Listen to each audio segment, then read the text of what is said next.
Hello, my name is Ray Hughes and I'm an interviewer for the Veterans History Project out of Washington, D.C. and conducted here by the Cincinnati Hamilton County Public Library. Today's date is the 1st of September 2016, and today we have the honor and privilege of interviewing Vietnam veteran Colonel Nelson Dean Smittle. And it's all right just to refer to you as Colonel, sir? Yes, that's perfectly fine. Okay. Well, Colonel, if you would, when were you born, your date of birth, and where were you born? I was born on September 19th, 1934, in Adams County in Peebles, Ohio, which is just a few miles east of here. Yes. What schools did you go to there in Peebles? I went to Peebles High School, and my father moved west. He worked at Aldous Chalmers. During that period, they made submarine motors for the submarines during the war, and we lived in Batavia for a number of years. And then I decided to go to Ohio State. Went to Ohio State, held down 2 jobs for about a year and a half. I decided this is too much of an issue trying to work and go to school, so I decided to join the Air Force and get the GI Bill, which I did. I see. And when did you join the Air Force? July in 1954. I got out in 1958, went back to UC, and was going to get my master's degree in art education, and I decided to take Army ROTC. At that time, they gave you credit for my years in the Air Force. I started in the actual junior year of Army ROTC, and I graduated with a commission as second lieutenant in the United States Army at that time. So when you were in the Air Force, you were an enlisted man? Enlisted man, staff sergeant. I see. What was your job in the Air Force? I was a draftsman, senior draftsman. I did the plans and building plans and specifications for the air base where I was stationed at. It was in the Midlands in England, and they were ramping up some of the old RAF bases so they could use those bases for any missions they had over Europe at that time. Mm-hmm.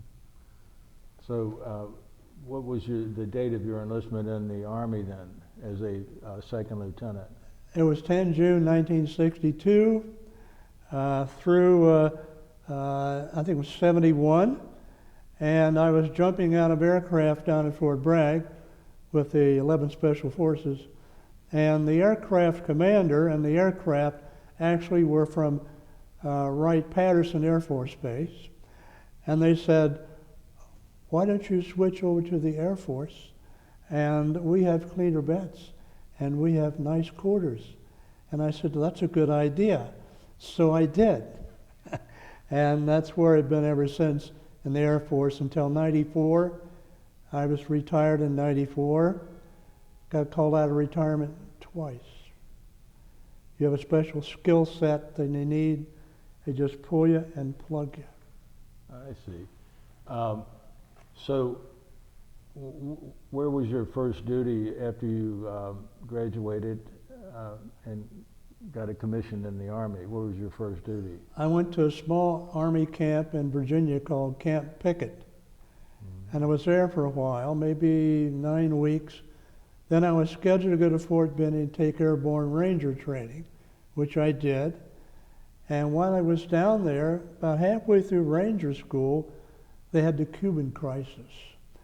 And the military were pulling their officers out of the courses and plugging them into the units, and they were going to ship them out. They were particularly concerned about the missiles in Cuba Russia had there, and we had several units on the tip of Florida and the air bases there to go in and take out those missiles. And fortunately, that time, President Kennedy blocked the shipment of missiles coming in from the Russians to Cuba, and they resolved that issue. This is 1962 you're talking about? Yes. October of 1962? That's correct. So after the Cuban Missile Crisis, I think it was called, is over, where did you go? I actually went to 7th Army Headquarters in Germany. Since I have an art education background, I was tasked to set up a briefing unit for General Quinn. He was commanding general of 7th Army, and they went through my personnel record and they looked and said, well, we need a guy to set up this briefing center, which is what I did. I had carte blanche to the personnel records. I got together a bunch of draftsmen, a bunch of guys who had skills in briefings, and established a briefing unit for General Quinn. And we worked pretty much 18-hour days, 6 days a week. And we finished the briefings in the evening. We'd take them over to General Quinn's briefing staff in the morning, and they'd brief General Quinn on the current situation in Europe. And on that basis, I was in that capacity for 3 years. What type of situations arose there in Europe during those years? It was the Cold War, so to speak. There were in East Berlin, for example, they had issues with border crossings. And General Quinn tasked me one day with his personal chopper and a unit, an armored unit, was going to meet us at the German border, East German border, on the west side.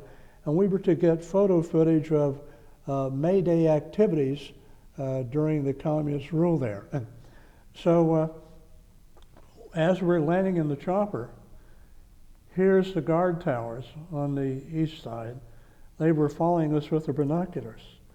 And as we got out of the chopper, they followed our activities where we were going.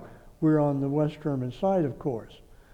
And I told the chopper pilot, says, we need to get some shots down in this little gully up against the area there on the East German side of what kind of activities they're having today, the celebration. So we got the photographer, myself, we went down this little gully and we're shooting some shots up through this foliage into the East German side. And at that time, a few shots rang out. They were shooting at us. And so the chopper pilot says, we're out of here. I says, I agree. So we left. But almost started World War III with that little incursion. We kind of joked about that. But they were very adamant about, you get close to their border, you got a problem. And we were within 100 feet or so. But we got the photographic footage done. General Quinn asked we put that on a huge 4 by 8 foot piece of plywood of what we saw and the dates and the locations, which we did. Well, General Quinn briefed some local business folks who came into the area. He briefed the diplomatic staff on the activities of the East Germans. And that was one of my projects that time. Now this is, for anyone that might be listening to this, this is when Berlin is divided into a British, French, American, and that's correct. Russian zones. The Yes. city itself. You're correct. Yeah. So you were there for a total of 3 years. 3 years. Now when they were shooting at you, were the bullets close or? Close. They were close, yeah. You're whistling over your head. Okay. Yeah. And so you made sure to keep your butt down when you get your butt shot off. Right. Yes, my goodness. So anything else about your time there during this period that you want to discuss? Well, it's very interesting, the attitude at that particular time. General Quinn had a daughter, Sally Quinn. She became a news commentator. And part of our duties, in addition to doing the briefings, we had fixed up the little confectionery displays for the tables for the briefings and the conferences. And we did that. And as we set those down on the table, the General came in and thanked us, said, how would you guys like to sit down, have a nice meal with the rest of us? I said, That's a nice invitation, sir. We'll be happy to do that. Well, we had one photographer who was with us during that encounter along the border. His name was Ubanavatius. Ubanavatius had in his possession a very thick folder of nude German women. He was going to become a photographer for Playboy magazine. And in one of those little pockets, there was a nude photo of the general's daughter. He had taken that and he was going to use that in his presentation to Playboy. Well, I happened to see that photograph in the development tray in our studio. I says, no, who in the hell did this? Well, this young guy came over, one of my photographers said, well, no, you got KP duty for a month, and you get that photo out of here now before the general sees it, because he had a habit of coming in the studio in the afternoon and looking at our progress. So that young man had KP duty for a month. We don't do that kind of stuff here. But like I said, Ubanavatius eventually became a photographer for Playboy magazine with nude photos in his brochures of the German women on the west side. I see. Wow.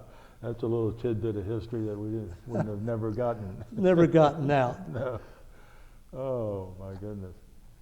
Well, from there, where were you stationed? Now, I think if my chronology is correct here, we're up to 1965 or Yes.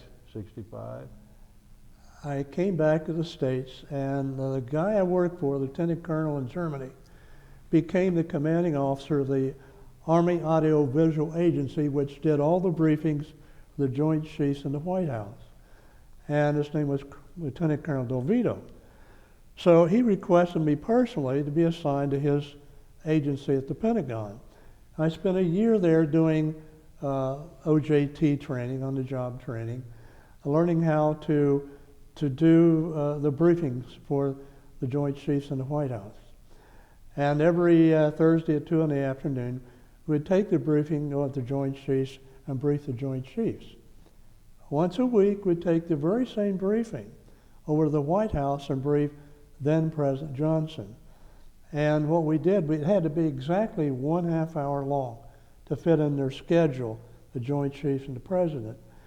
And so we had photo footage, combat photo footage from Vietnam at that particular time, of all the battles that took place during that particular time frame. So I was setting up a projector, getting ready to roll it in the White House Situation Room. There's all these generals sitting around there, and President Johnson, he was up pacing around, and he asked each general, what about that special project I assigned you, General? What's the status of that? He didn't receive a satisfactory answer. When LBJ got angry, he started cussing a blue streak, and he ripped into these generals. And in exasperation, he turned to me. I was a young captain, and he says, Captain, what do you think about my special project? I said, Mr. President, right on target. You're doing a hell of a fine job. He says, see, somebody in this GD room knows what the hell they're talking about. But he was a nice guy to work with, but very demanding fellow. So you had, you're in what they call high cotton there then. Yes. Briefing the 3- and 4-star generals and the President of the United States. That's right. My goodness. My clearance was interesting. I had a cosmic top secret clearance, which is the highest you could get. And when you get in that type of high clearance situation, they go into your neighborhood, they talk to the neighbors, they do a scan on your finances. You have any problems that might influence you in your doing your duties, all that sort of thing. And it was very intensive. So I found when I came out of that, briefing at the White House was interesting, but they required an even higher clearance. It was called eyes only. And that meant to brief in the White House, you had to have that particularly high clearance called eyes only. And I briefed LBJ and also Jimmy Carter when he was there at the time. Interesting tour duty, a lot of stories to tell. about those days, but I was much impressed by LBJ. You were? No nonsense guy, very tall, imposing fellow, and when he spoke, people listened. Now, did you meet anyone else in his family, for example, his wife or his daughters? Yes. At dinners, they would have special White House dinners.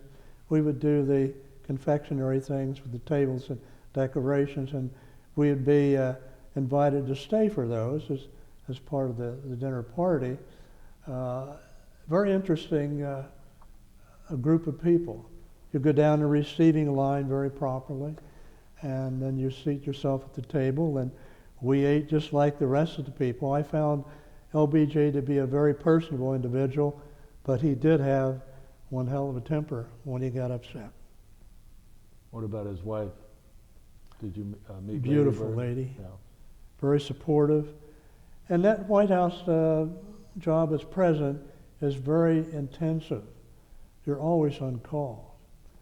In fact, I got called at the house while I lived in Alexandria, Virginia. I took the bus into the Pentagon because the parking lot was terribly packed. And I would get calls to come in on Sunday afternoon. We would update the briefing, get those prepared. And one individual in the staff, his sole responsibility was for all of the motion picture studios and photo studios in the United States Army. That was his responsibility. And he says, let's go across the road there and have lunch at the Ramada Inn. And Ramada Inn had a revolving restaurant on the top. It would turn about every 20 minutes. You could view all of Washington, D.C. So we got in his car to take off and go across the highway. He says, wait a minute. He reaches under his seat and pulls out a bottle of Jim Beam and a little glass. He says, I have to have a pick-me-up. He had 2 shots before he went to lunch. Whoa. So the pressure of that job, bottom line, is pretty intense. I didn't drink, but I had my share of encounters with some of those people who were under a lot of pressure. Yeah, you're in your early 30s, and Yes. And how long did you stay at the Pentagon? 2 years. 2 years. So you're there when Jimmy Carter's elected president also? I got called back to active duty to work with Jimmy Carter's staff. Wait a minute. Somewhere along the line you got out of the service then? Yes. Tell us that, and then we'll get to when you... Well, I went into the Air Force out of the Army. What year? That was back in, I think, 70 or 71. And what was interesting was that the change of quarters was interesting. The Army, you lived in about anything. Sleep in tents, where with the Air Force, they went first class. You always had a clean bed with sheets, had a nice air-conditioned room. I thought, this is the way to go. And my buddies who were in the Air Force said, come on over to our side, and I did. And they transferred my commission over to the Air Force. However, I did lose 4 years' time and grade to major. So I started out again as a captain, but I made it up in the process in the Air Force system, so I retired as a full colonel in 1994. So you were actually out of the service, so somewhere Yes. in this time frame. When did you get out of the service in that time frame? It was back in 71, and I came back and taught at Princeton High School for a while. And I was there maybe a year and a half or so. And then I got a call one day from the general. Says, Colonel, we're having trouble with the AWACS system in Saudi Arabia. We'll FedEx your orders. I said, no, wait a minute. General, it's the day before Christmas.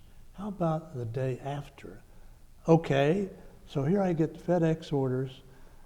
And he says, you go up to Wright Pat. We got a plane waiting for you. We're going to send you over to Saudi Arabia, and you'll be over there for about 4 months. And he said, you work at the AWACS down in Langley Air Force Base. When I was director of operations, I said, yes. They have an issue. We don't know what it is. We have a disturbance in the data stream from the aircraft. We think that the Iranians are jamming our system, but we aren't sure. So away I go. And the wife's left on her own, of course. And I got to Arabia. My God, it was 115 degrees.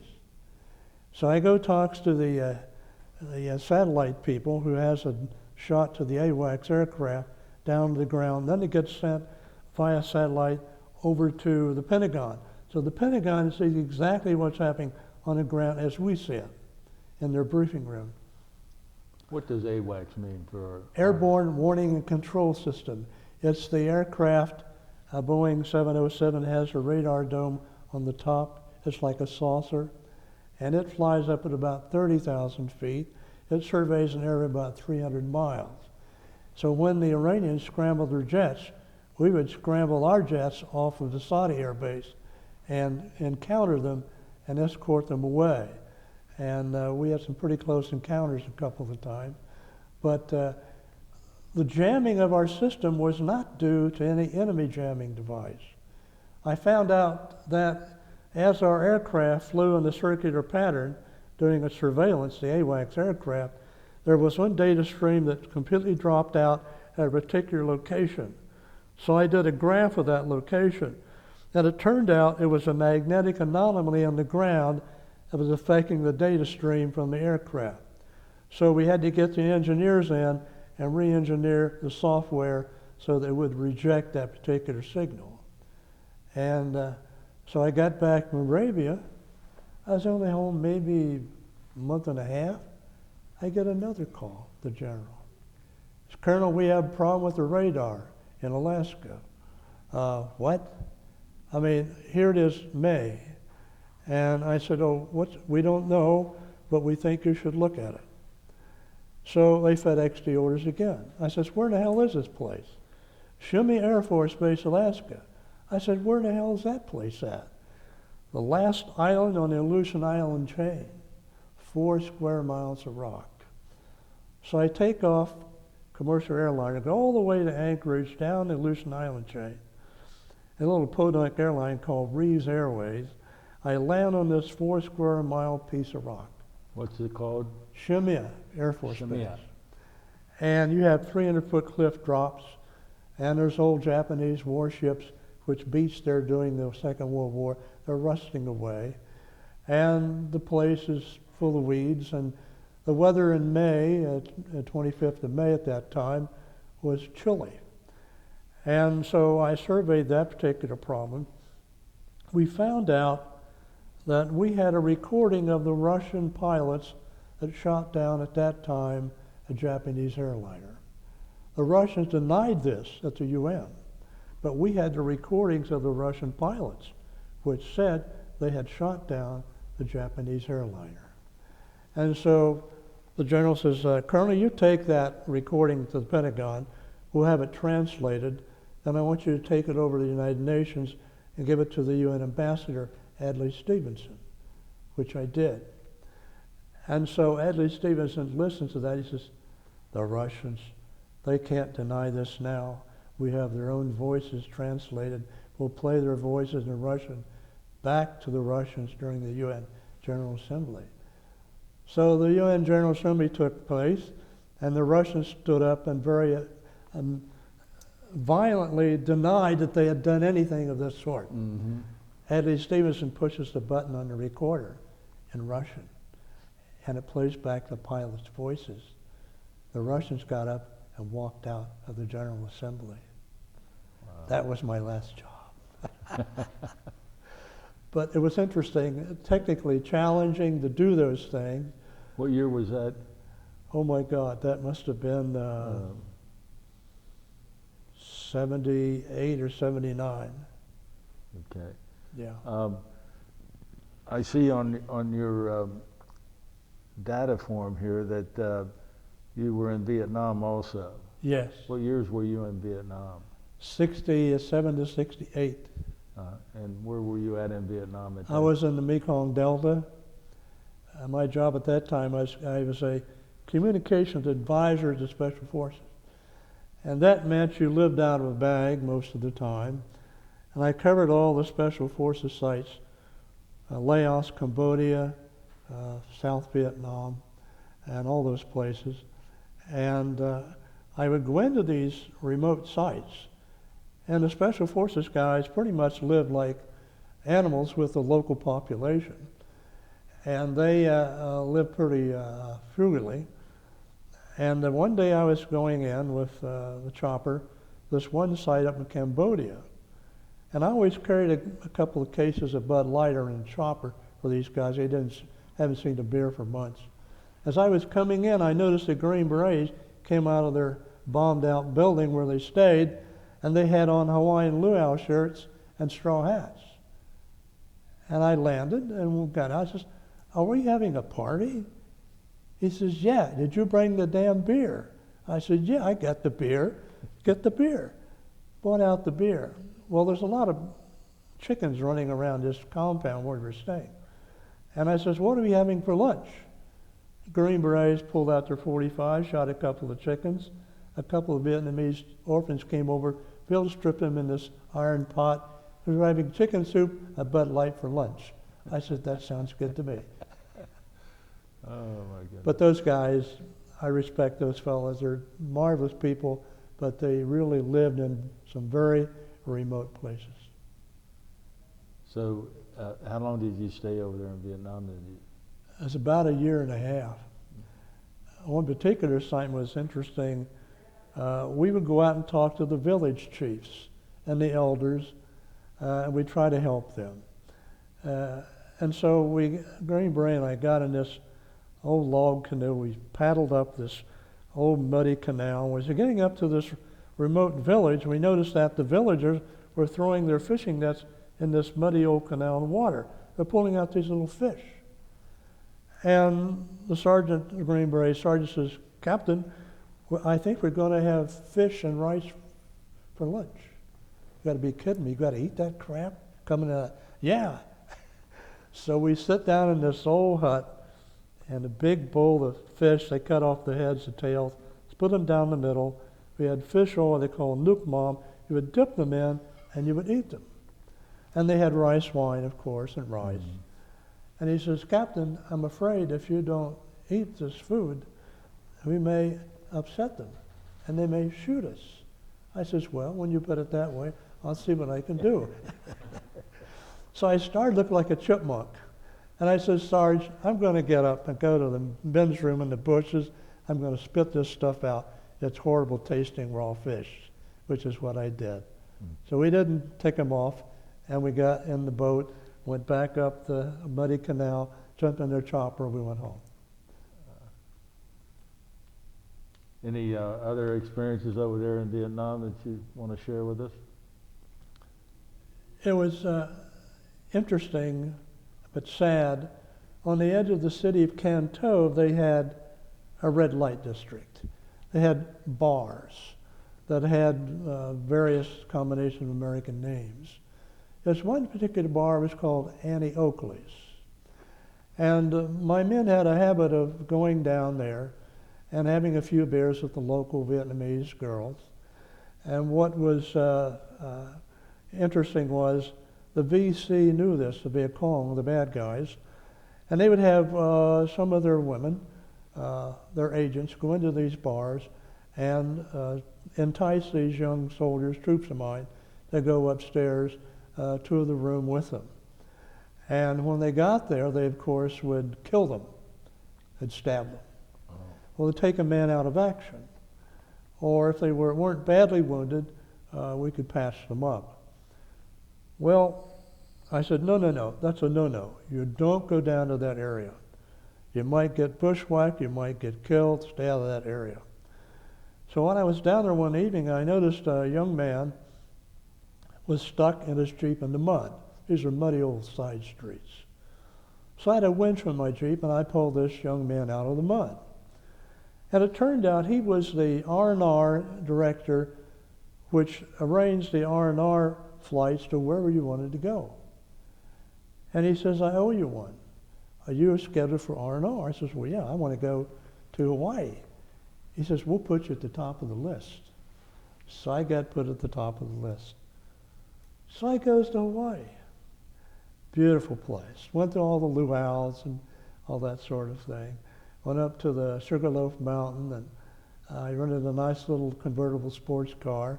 Had a great time. But then you have to decompress and go back to the war zone after 2 weeks in that marvelous place. Mm-hmm. That was difficult to do. Yeah, I can imagine.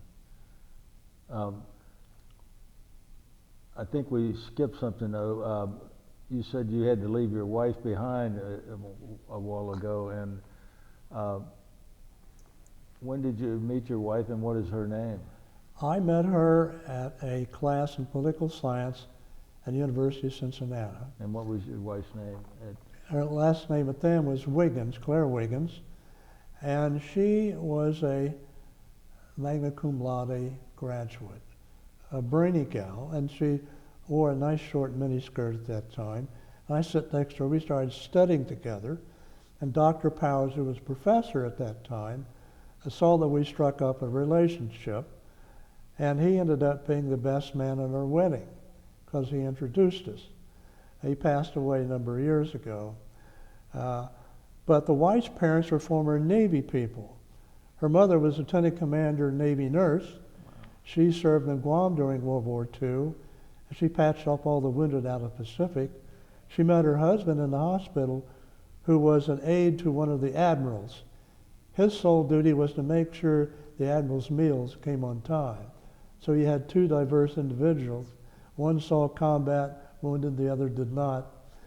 And poor Mary Wiggins, Lieutenant Commander nurse, never spoke about that war until the last few weeks of her life. She smoked cigarettes. As a result of that smoking, she had lung cancer. Mm-hmm. And she was at a hospice in Fairfield for a month. And one day, I went by, and Mary, looks a bit upset. I said, "Are you okay?" And she said, "Well, you know, the war was horrible." First time she ever talked about it. She said, "We had patched up those poor wounded out of Pacific." And she said, "You know, the Japanese were still on the island in the caves. So the sailors would come off for shore leave and go out to the beaches and have a few beers and lay in the sun." Mm-hmm. She said the Japs would come out of the caves and kill them too. Wow. But she never talked about till the last 2 weeks of her life. That was in her head all that time. Combat stress, mm-hmm. but never talked about it. Oh. Your wife and you got married when? Oh, that's a long time ago. 43 years ago. Yeah. And we got married at a little church in Sailor Park, which is no longer in existence. It became a Salvation Army something or other. But she worked at the public library for a long time, retired from there. And then she worked at the museum center until that place got closed down. So now she has to help me with the housework. I see. Since she's kind of retired, so to speak. And did you folks have any children? We have two.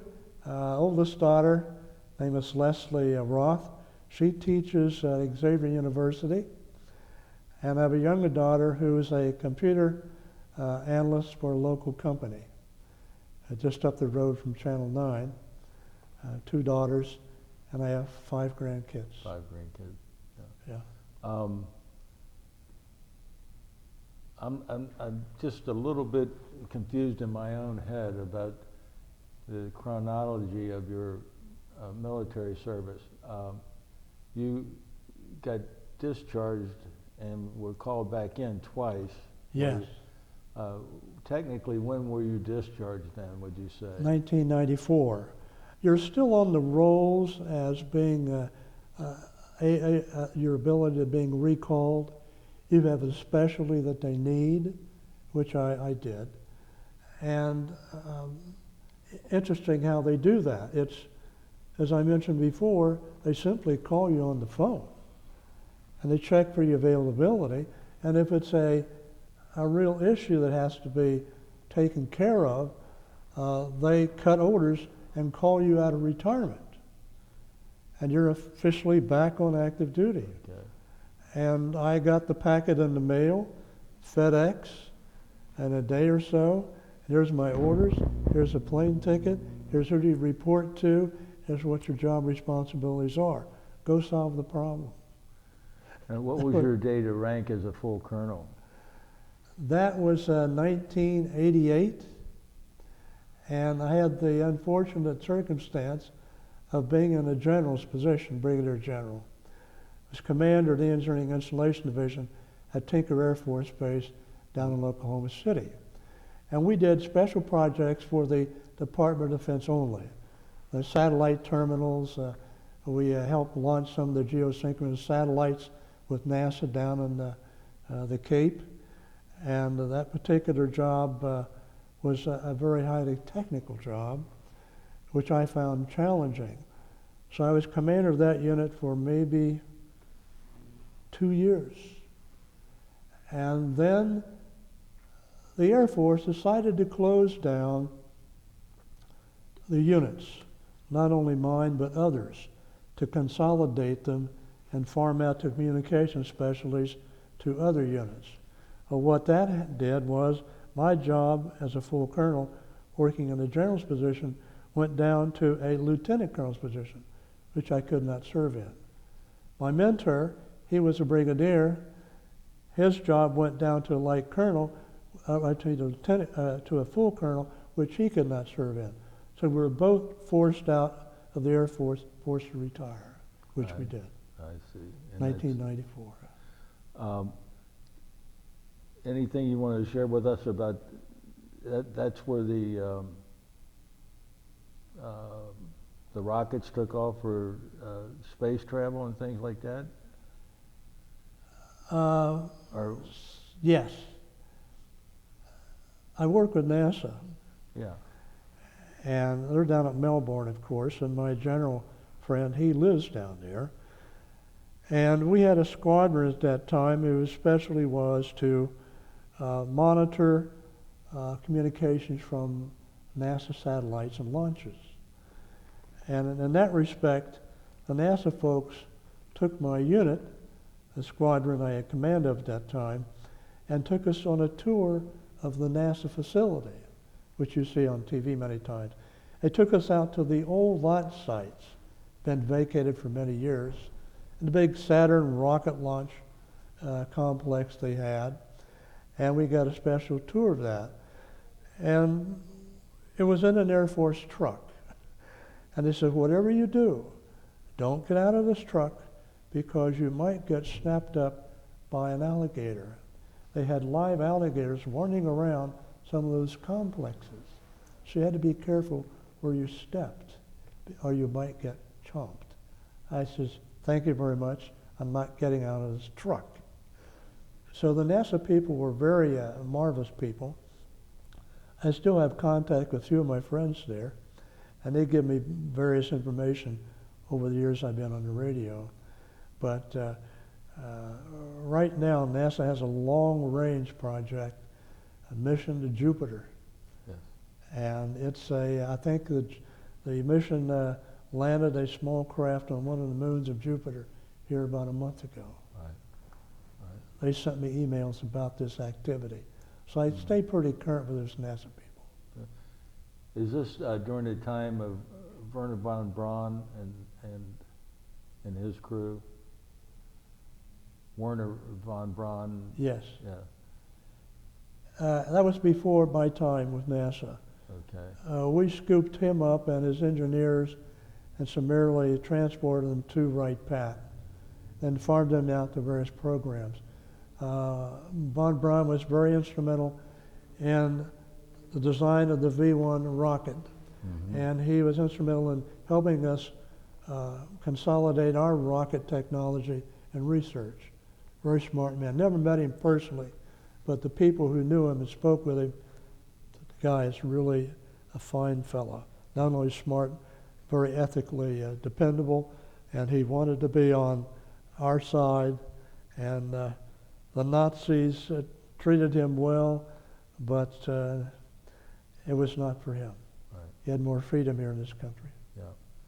Did what other interesting people did you meet at NASA that are part of our history? I don't recall the fellow's name. He's the director of NASA. If you see the NASA shots of the inside of the NASA complex with all the computers, and he invited me over one day, and he set me down at the terminal, and he went through the protocols to call up, say, a satellite, and very high-tech stuff, which is way above my head, pay grade. But it was interesting, he took the time out to do that. Because my squadron was there supporting him, he felt that was his responsibility, and he did that. So I have some unique insights into NASA, and I do get briefings from them periodically from the NASA folks down there. Let's go back to Jimmy Carter. You know, you've been associated with so many famous people. Tell us a little bit about your association there or contacts with Jimmy Carter, if any.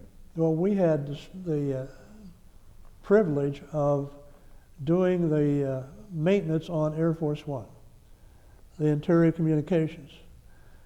And one day I got a call, priority call. The president's going to want to take Air Force One to Plains, Georgia immediately. I says, fine, we'll get the aircraft ready. We'll do pre-checks on the communication system, make sure he has a clear shot, communication via satellite down to Plains, Georgia, all that stuff. So in order to make sure the circuit was clear, I listened in to see what conversation was going, how clear it was. And President Carter is calling his mother. His mother, I'm coming home aboard Air Force One. Would you please fix me one of your very nice apple pies? That was the entire reason for that particular call, and Air Force One was to go to Plains, Georgia, so he could have apple pie with his mother. But when you're the president, you can do that kind of stuff. Yeah, yeah. But no one else knew that except me and some of my men. We listened in, and we knew the real reason behind the trip to Plains, Georgia. Interesting. Anything else about Jimmy Carter, or what about his family? His family was very professional and in their dealings with the people that worked for them. Jimmy Carter was a very smart man, electrical engineer. He was very good at technical briefs.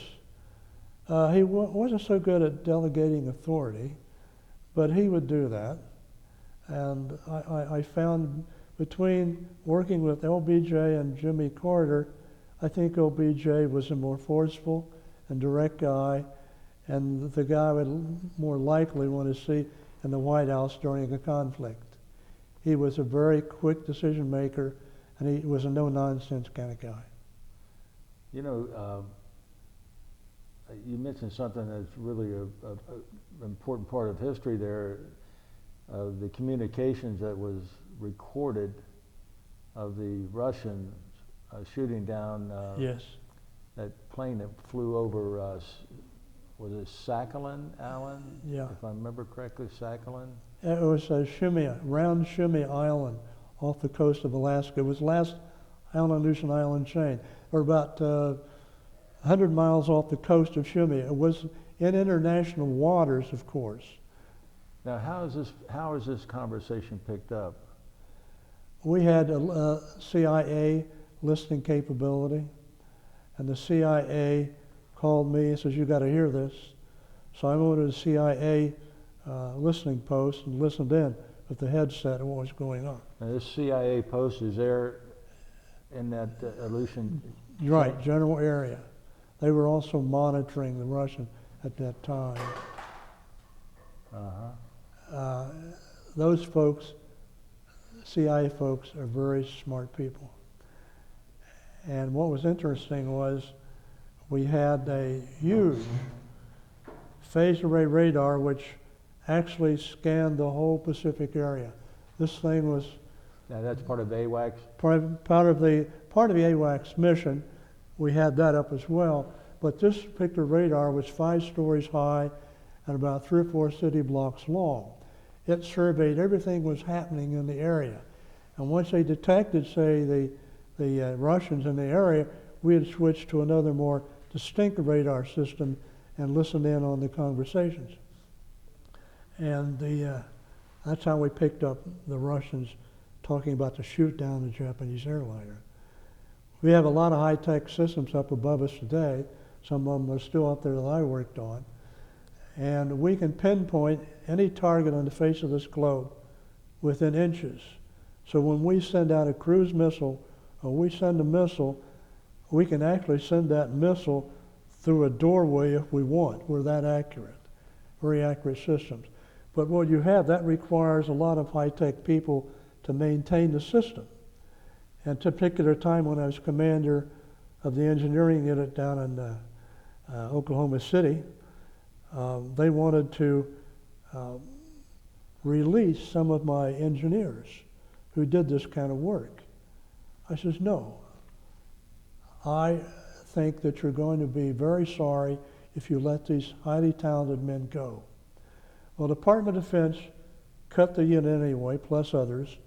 My unit went from 16,000 men down to 3,500. My job went from a brigadier general down to lieutenant colonel, and I was out on the street. However, about a couple of months after I was out of the Air Force, I get a call from a major in Saudi Arabia at 2 o'clock in the morning.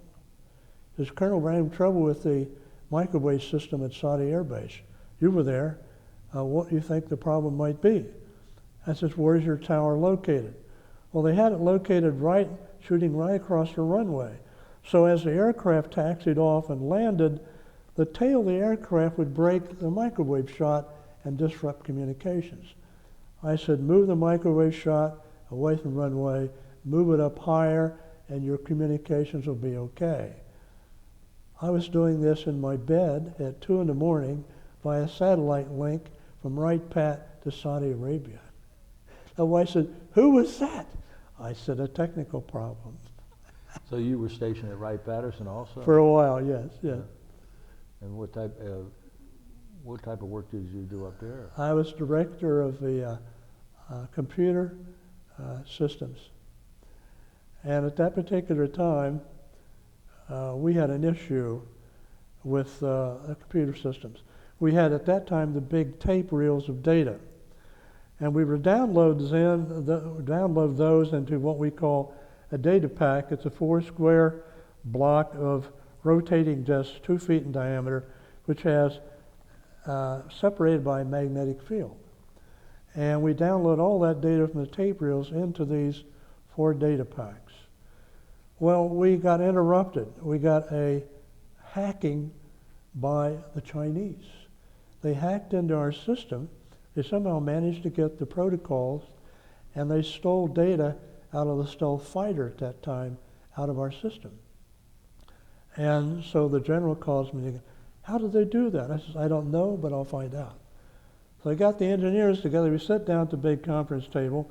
I said, we need to go back and reconfigure those data packs. And I said, the engineer you have down there, who's getting paid $700 an hour, was asleep at the switch. He didn't pick up on this for a whole day. Fire his ass like now. I want a new guy in there. And we did, so that solved the problem. But you have all those highly technical issues that come up at the last minute. And the Chinese at that time stole our data from the stealth fighter, the F-117, and they integrated those techniques and protocols and research that we did into their own stealth fighter, which they released a couple years later. Very high-tech stuff, but the security at that time got breached by the Chinese, but not anymore. Interesting. That's why I'm asking you some of these questions back and forth, because what you've been involved in is multifaceted, so to speak. I mean, you've gone from Berlin Wall being shot at to working with NASA. Yeah. You know, a far-out assignment, so to speak. Yes, my goodness. Now, do you attend any reunions with any of the people you served with? Yes, periodically. It depends. I served with 82nd Airborne. We just had a reunion over in Covington, Kentucky a few months ago. And of course, some of the fellows I knew have since passed on. But you know, those fellows are still physically fit. They go out and they jog. And we had one fellow, he was about 90 plus, and he still jumps out of airplanes.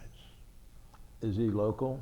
Not local, but he still jumps out of airplanes. I was totally amazed. Did you do any jumps while you were in training? Yes. How many jumps did you do? 118 Tell us some, 118 jumps. jumps. I jumped with the Special Forces when I was at Wright Pat, and the 11 Special Forces were doing jumps on the drop zone, we call it DZ. So I went over to the chute shop and I grabbed a parachute and I put it on. I said, I'm going to jump with you guys. We got up to the aircraft, and the jump master, he tells you when to go.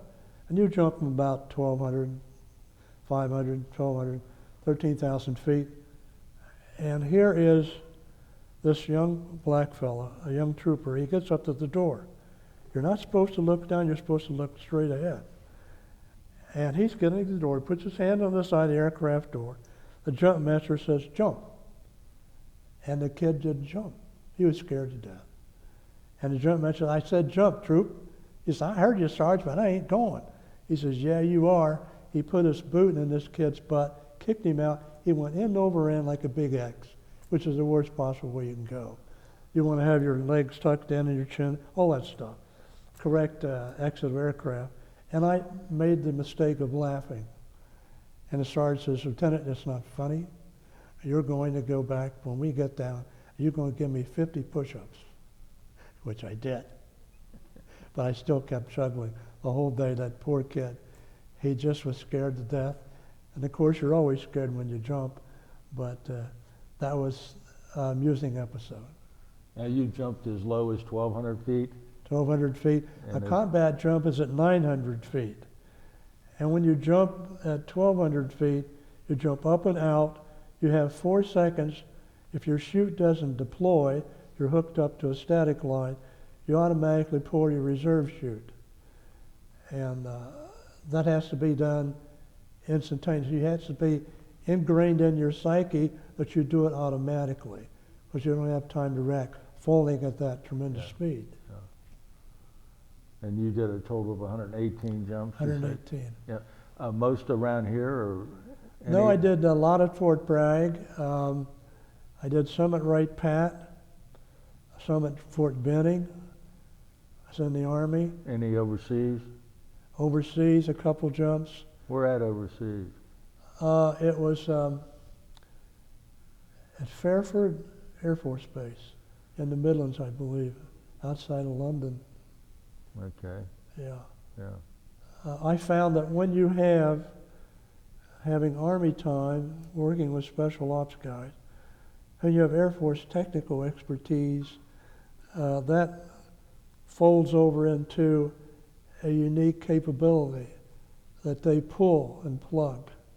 There's not many people today that have that particular background, where you have the technical expertise and background. In addition to serving with Special Forces folks, you know their unique requirements. So in that respect, it's interesting to see still today they have some of these issues. Did you work with any of the Special Forces over in Vietnam? Yes. Delta Force. I guess it was the 5th Special Forces out of Canto, the headquarters there. You advise them on their communication needs, and then you assess that capability that they want. You write up a report, you send it in to headquarters, and they gather the equipment together, and they ship it by chopper down to a particular Special Forces site. At that time, we had 22 Special Forces sites in the Mekong Delta. The idea was to interlink all those with microwave shots. So they would have instant communications. We were calling airstrikes whatever capability they needed. So we worked on that for many months, but most of my time was spent jumping out of choppers, living out of a bag, and eating with the locals and the Special Forces people. But when I came back, first thing I did, I went to Frisch's and had a big boy. I always kept thinking about big boys. The hell with this seafood and shrimp and whatever the hell they're eating. I want a nice big boy. But, well, you ended up, I think you said, for some time at the Air Force Academy. Yes. Tell us about that, and when did you go there, and what did you do at the Air Force Academy? They wanted a lecturer who had worked with the Airborne warning control system. At that time, it was fairly new. What control system? The Airborne Warning and Control System, the AWACS for short. Right. It had on board a tremendous amount of high-tech equipment on board the aircraft. The saucer-shaped radar dome had a range of about 300 miles, and it would pinpoint enemy aircraft coming into your air responsibility. We had in turn scrambled jets to shoot the enemy down if required. That was a very high-tech job. I found that challenging. On the other hand, trying to train the Saudis to fly this aircraft and operate it was a real chore. They had a language barrier. We had to have the people who spoke Saudi very fluently to instruct them on how to operate the equipment. Well, we managed to get all that done. They were at the Royal Saudi Air Base, and I had a nice, the Saudis treated us quite well. I had a nice hotel room at the local hotel, which was one of the oldest in the capital city of Riyadh. It was called the Al Yamama Hotel. That was the actual name. So I always teased the black guys, we're staying at your mama's house, you ought to feel right at home. Give us a break, Colonel. But they had a marvelous chef, and they always had first-class meals. And what was interesting was the chefs and the maitre d' knew what each man ate. So all you would do was come into the table and sit down for breakfast, and your meal magically appeared. And when you got on the aircraft, they fixed your very favorite box lunch, sandwich, and fruit, whatever you ate in the air on board the aircraft. The Saudis had a tremendous amount of money to buy 4 aircraft from us, 4 AWACS, and also the ground equipment for the satellite terminals, which were quite expensive. We had 4 of those. And the satellite terminals had a shot from the ground over to the Indian Ocean bird, we call the satellites birds, down to the Pentagon. And I told the Saudi general, General Taib, I says, General, your generators are on their last legs for maintenance. You need to have them repaired and do the normal maintenance, or your shot's going to go down. Well, he didn't do that. And of course, the generators went down. The whole system collapsed.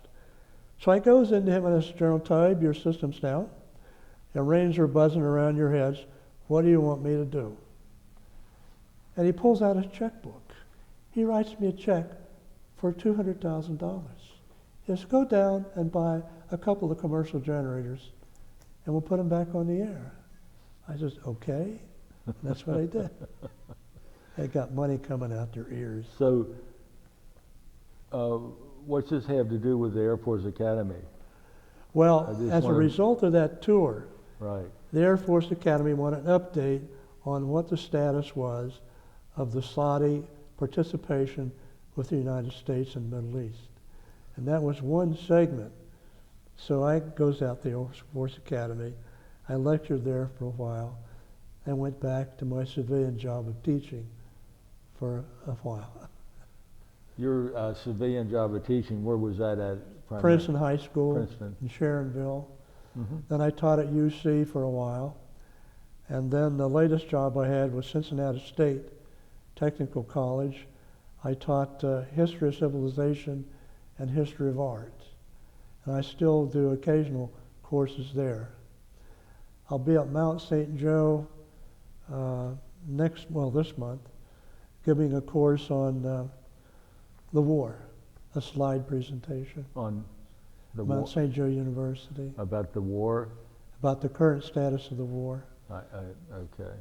Because the slides I have are pretty up to date. This is my second time at the Mount. But what you find is the last lecture I did was on UFOs, flying saucers, and alien abductions. Alien abductions? Yeah. Well, two of my friends, Air Force pilots, had seen UFOs big time. And one of my friends was a B-52 pilot. He was up at upstate New York one night with his crew flying a night mission. He got air refueled at night. And all of a sudden, the entire cockpit of the aircraft was bathed in this green light. He looked off his right wingtip, and there's a long cigar-shaped UFO with sort of plasma coming out the back and windows along the side with people in the windows looking at them. I says, Rodney, you had to, I don't drink when I fly. I says, well, did you report that to the Air Force when you landed under 100-10 UFO sighting? Yes. I said, what did the Air Force tell you? You didn't see a damn thing. They hushed it up. There's UFOs up there. Mm. Well, you're familiar with the Blue Book? Yes. Operation Blue Book? Yeah. Yeah. I sorry to interrupt you. I just happened to serve with a man who was involved with Yes. for 9 years. But Right. wow, that's why I keep asking you these strange questions, because of all the different things you've been involved in. So how long were you at the Air Force Academy? About 6 months. 6 months. I had an issue with my employer, and of course you're supposed to be given military leave, and that of course was okay, but they were at the point where they were going to terminate me because of my military service. At the public school? Yes. And I said, you can't do that. No, that's right. So I had an attorney, a friend of mine, who dealt in contract law. He was a Vietnam vet. And we sued the Princeton school system because they terminated my contract, just like that. Wow. And That's a no-no. we won the suit. We went to public court, and we actually settled out of court. And all I don't want any money. I said, I just want my same job back.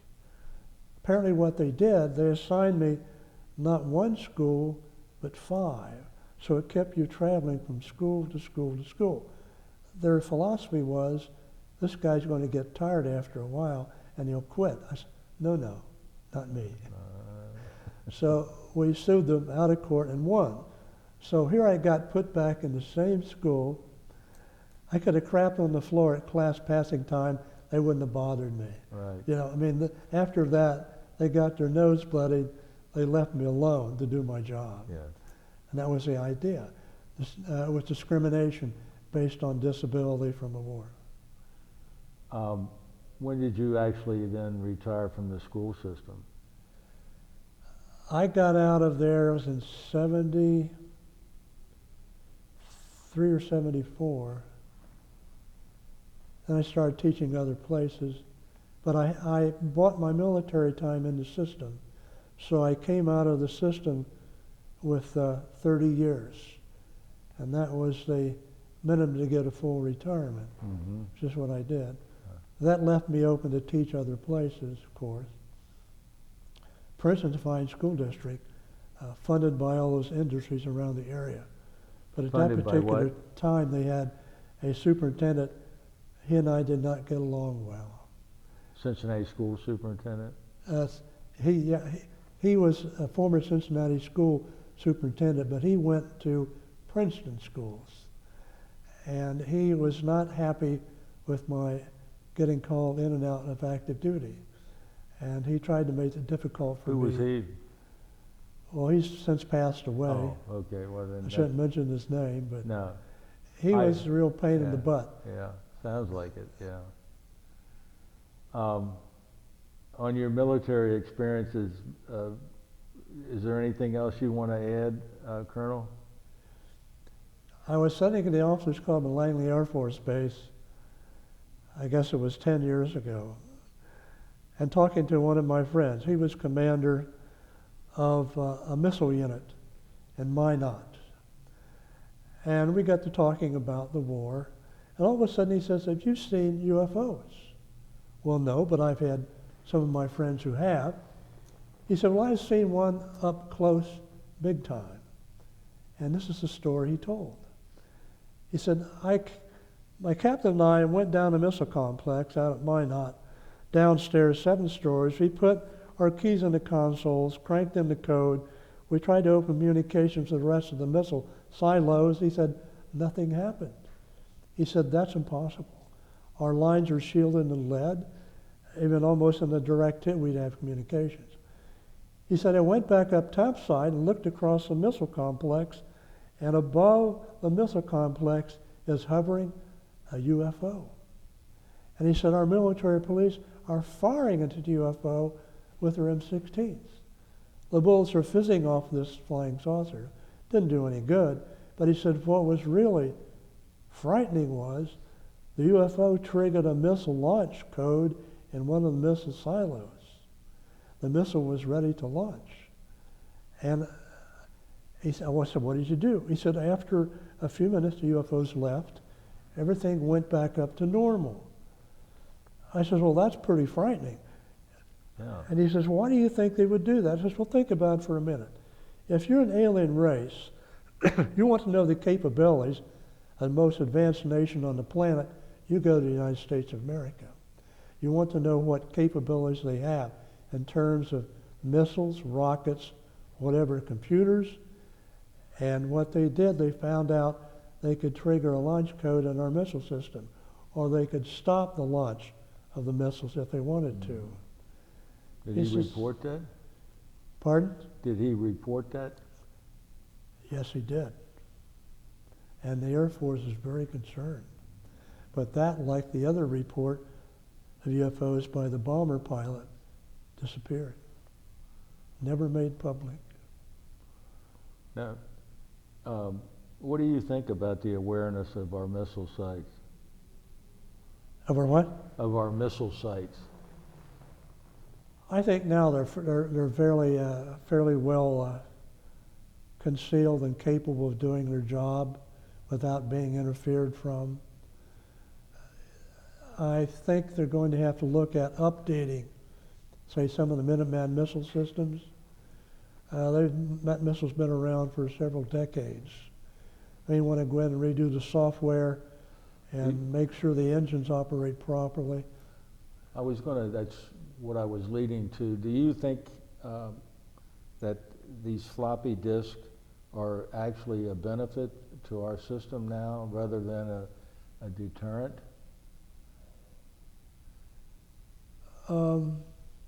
It's my understanding they're still using floppy disks. They're using what? Floppy disks. Yes. No. The Russians are, perhaps, but we're not. I put my entire show of the years from WLW on a flash drive. Right. And now you can put them on a credit card size device. You can have all that memory capability on those two devices. So they use pretty much a flash drive now to plug in, say, the computer. Interesting thing that happened with that. So they're not using a floppy disk anymore? No. Okay. You know, those are passé. Right. They use a solid state drive of some sort. Okay. The latest thing I couldn't tell you, but I do know they used a memory stick, the flash drive. Right. That carries a lot of data, and you can plug that into a computer, has a little slot in the computer, and call up the data. It's very mobile. Mm-hmm.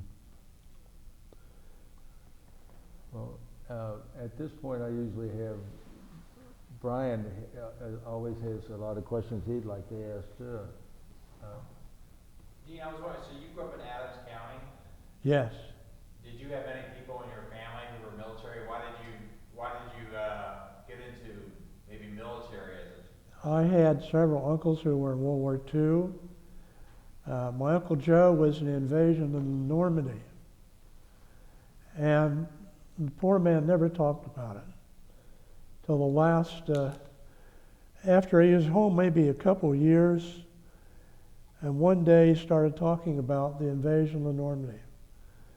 And if you recall at that time, the Nazis, the Germans, had planted, according to Uncle Joe, mines and underwater barriers on the beaches. So when the landing craft came in, get hung up. And as we tried to dislodge the troops from those landing craft, the Nazis and Germans were on the cliffs shooting at them. Mm-hmm. And his job as a combat engineer was to go in and remove those underwater barriers prior to the Normandy landings. And he did that. But as my mother-in-law did, and he did, he never talked about that for a very long time. Mm-hmm. And I came across an Army Ranger, a local fella, friend of mine, who was part of the Ranger regiment that rappelled up the cliffs and down the cliffs to try to take out the German machine gunners. And one fellow was a demolition expert. He diffused the mines the Germans had planted in the roads that led from the cliffs. I saw him in a restaurant yesterday. He's still active. He still walks. And he always has a girlfriend hanging off his arm. He lost part of his arm in that attack and defusing bombs. But he's a marvelous fellow. So cheerful, but he talks about it now. But a lot of World War II vets were involved in combat. It's not Tom Anderson, is it? Yes. Tom's a member of our group, you know. Yes. Our USS Hornet breakfast group. I saw him in a restaurant yesterday. Yeah. When you join our group, you'll see Tom there also. Well, he's an amusing fella, yes. Energetic guy. And where was it? I was over at, I guess, a La Rosa's. And here's this huge group of people sitting at a big round table ordering pizza. And here's Tom with some young chick sitting next to him. I said, "Is this your new girlfriend?" He said, "Yes." He's a wonderful man. He's a wonderful guy. Yes, he is. Great sense of humor after all that poor man's been through. Oh, yeah. So, was there a time, a certain time in your life you thought you wanted to go into the military? Or how did it come about that you were doing the Army stuff? Well, you joined the Air Force in 1954. Yeah, enlisted man. Yeah. Got out in 58, got the GI Bill. Right. I think it's important today to focus not only on the vets and young men and women who are fighting this war, but also their families who are going through pure hell. When is my loved one coming back, a spouse or a daughter, whoever? And what was particularly sad when I was at the Pentagon, we were next door to a young woman. She was only 19 or 20. Her husband was a Marine Special Forces guy, long-range recon patrol. And the neighborhood was composed of a lot of military families that lived off North Van Dorn Street. One Sunday morning, a staff car pulls up. 2 Marine majors get out. The neighbors come out of their doors. This poor woman's husband has been killed in combat. They don't send a staff car of 2 majors on Sunday morning to tell you normal news. Right. And that's what happened. They told her their husband was killed. He was jumping out of a chopper with his recon platoon. First went out of the chopper as the leader of the platoon. He got shot in the chest and killed instantly. So I said, just give the lady time to get accustomed to this news. And she called her parents and his parents. They came down. And we offered to take care of her small child, which he had never seen, and fix her meals till she got settled down. Yeah. And that's what we did. So I think when you look across the board of the people serving today in harm's way, you have to also think of their families, the terrible traumas they must be going through if their loved ones are in the combat zone. Absolutely. Well, I was kind of curious, you mentioned the Pentagon and the White House. I was curious if, in that time period, we're talking in the 60s, what was security for those facilities like at that time? Do you have any memories? Or? It was very tight. If you came in and parked, you went in, all the entranceways were manned by security guards, civilian security guards. Was this the Pentagon or the White The House? Pentagon. And you had to show your ID, and you had to be escorted and do a double check at a particular desk before you could enter the Pentagon proper. Now the White House is much more secure. You met the guards at the gate, they would escort you to a special place where they scanned you, and then they escort you into the White House. And usually you had a escort person with you when you did your briefing. They would sit off to the side. So when you see that shot of the White House and Situation Room where the briefings were done, it was very secure. And they have protective measures around the White House in case there's any missiles launched. And one poor soul had one of those, I guess, little mobile aircraft choppers, and it landed in the White House lawn here recently. They nailed him pretty quickly. So the security there is really tight. You just don't walk up to the gate and walk in. No way. I was wondering, when you were going there with LBJ, did you ever meet or was aware of Chuck Robb? Yes, not much, but yes. Yeah, I'm from Virginia. I know he was our senator and governor for a while. I was at. I think that was I don't know if you were. Did they get married? He got married in the White House. I don't know if you were there when that was happening. I wasn't there when that happened. I lived up in Alexandria and took the bus down to the Pentagon every morning. And I lived on North Van Dorn Street, Alexandria. But the pressure that's on those people to perform, and you just they don't pull you out of a file. You're personally requested to serve duty at the Pentagon or the White House. They do a very strict, intense background investigation. Anything they pull up through talking to neighbors, your financial situation, whatever, they'll find out. And that would disqualify you from serving in, say, that position. But the eyes-only security clearance in the White House is the highest you can go. Mine was company top secret, which is the highest I could go in the Pentagon, and be privy to walking into certain areas and doing briefings. That's the only reason, because I was part of a briefing team. And that was even a stricter background investigation. When you were with Carter, were you doing anything briefings with him too, or? I get occasional calls from NASA to do briefings. I'm off the air with WLW for a couple of months. I think the election cut into my time and public commercials. But after that, I'll be on call to do the radio show. I did a lot of that PR stuff in the Pentagon, briefings and all that sort of thing. And when I first got out on WLW, they called the American Legion up in Columbus. They said, "Do you have anybody who has a background in broadcasting and briefings?" Yes, that was me. So that's how I got on WLW.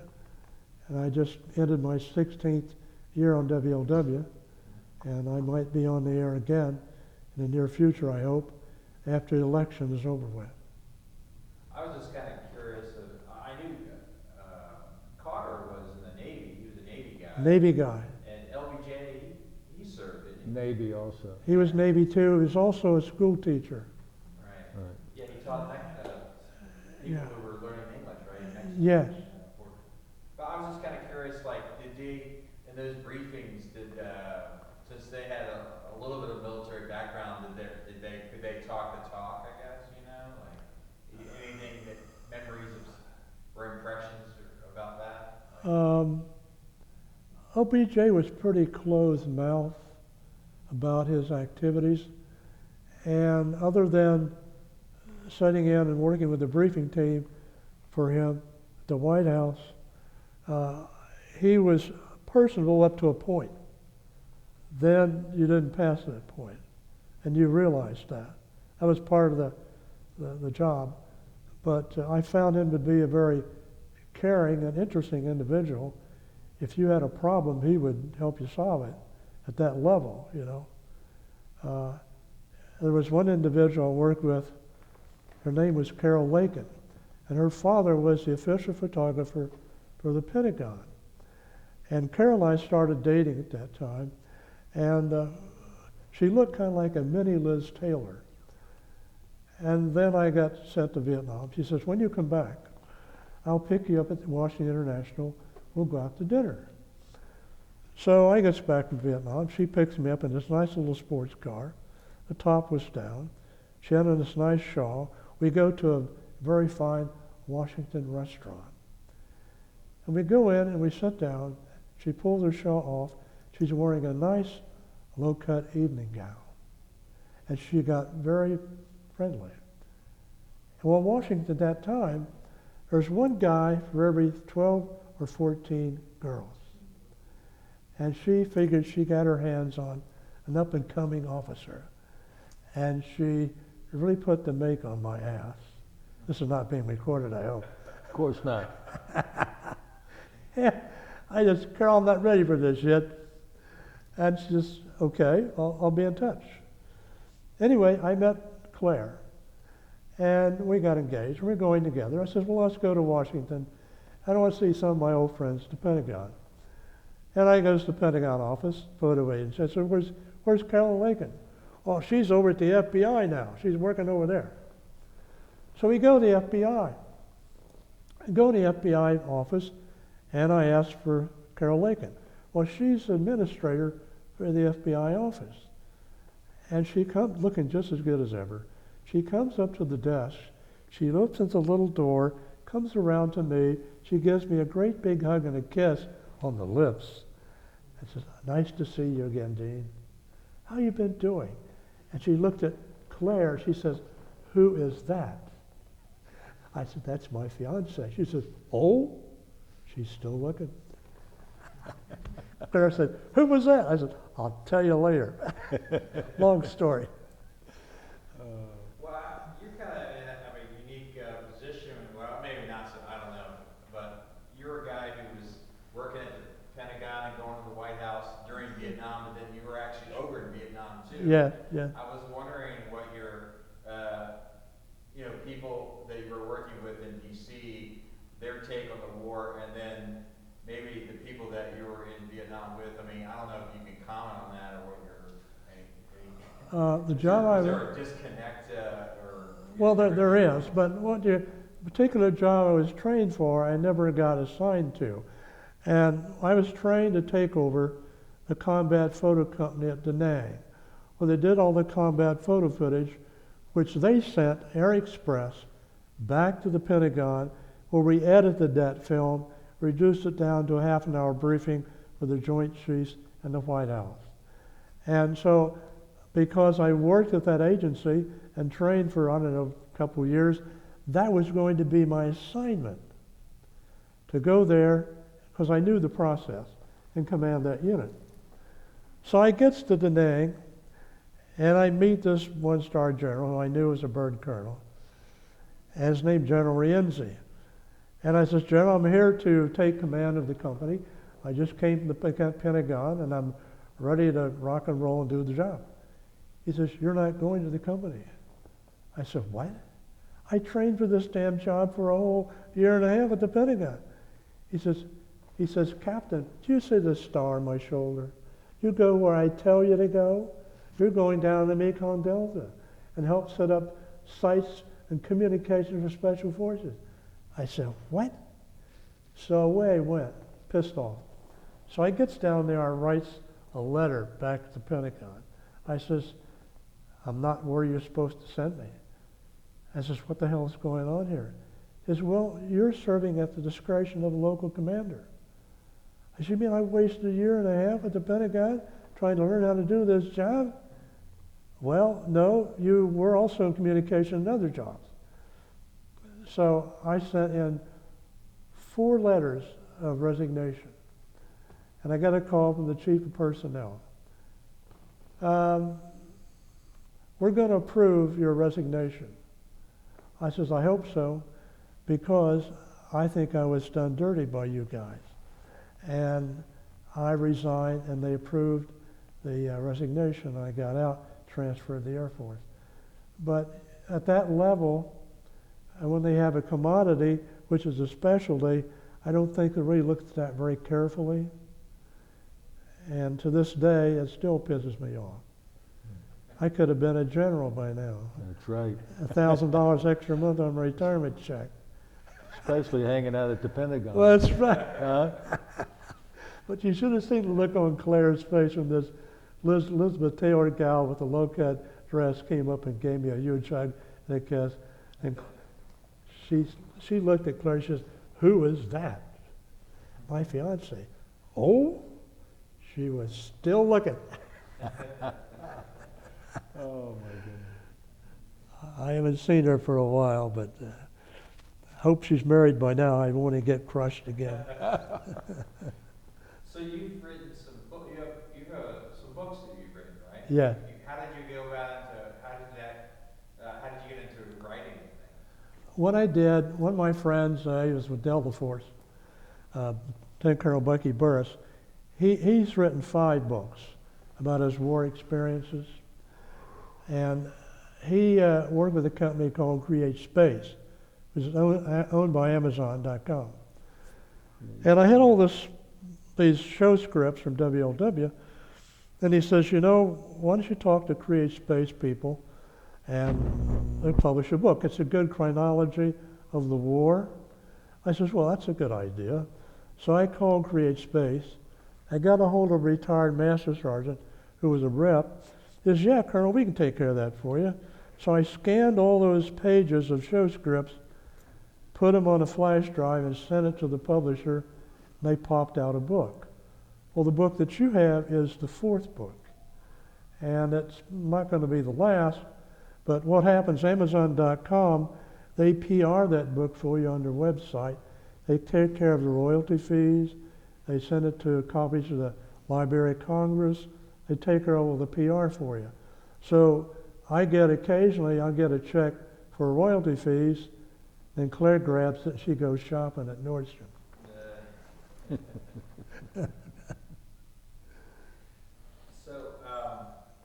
So what things are you doing? I know you've done WLW. Are there other things that you're involved with veteran things or military stuff other than writing? Yeah, I still do veterans events. Not so much lately. Well, maybe since the radio, I'm off the radio for a couple months, I get more involved with the vets. I do I'm not already a member of the Purple Heart group, and of course Tom's in that group too. Right. I talk to those fellas. My main focus is with the PR that I have on the radio, I do local lectures and generate donations for the Special Ops Warrior Foundation, which I represent. And then I have them send that group a check. I don't receive any monetary money at all from that activity. I send it to that scholarship fund for the children of Special Ops people killed in combat. Now, Colonel Carney, he was a Special Ops guy, he and I correspond back and forth. And occasionally what they will do, they will send me the latest information from the Middle East or wherever of the Special Ops guys are doing. So I get a unique insight into the current special operations that are going on, which you won't see in the news media. So that is and one end I have with that. I receive no monetary money at all from those people. When I lecture any place, it goes directly to them. Thanks. Well, that just about winds it up here, Colonel. If there's anything else you want to add, please do so. And one thing I would ask, call the radio station and ask them, when's the colonel going to be back on the air? I will. Because I find you have to jangle their chain. And as I may have mentioned before, I talked to the station manager. He was not aware that that had been done by the operational director. Well, I do this free gratis. I don't get paid for doing that. But at the same time, there are events I'd like to publicize on the air that I should be doing. Well, I guarantee you that tomorrow morning at the USS Hornet Breakfast Group, the veterans of World War II, Korea, Vietnam, that we have 80 that always show up, and we have over 200 members, and we're all on a roster. The emails will go out Great. so that everyone gets it to call WLW, Yeah, and we'll get that handled. I appreciate that. Yeah. But I want to take this time to thank you. It's a pleasure. For your service to our country and Thank you. your patriotic participation always. It's a pleasure to meet you and to interview you. Well, thank you, sir. It's my honor. I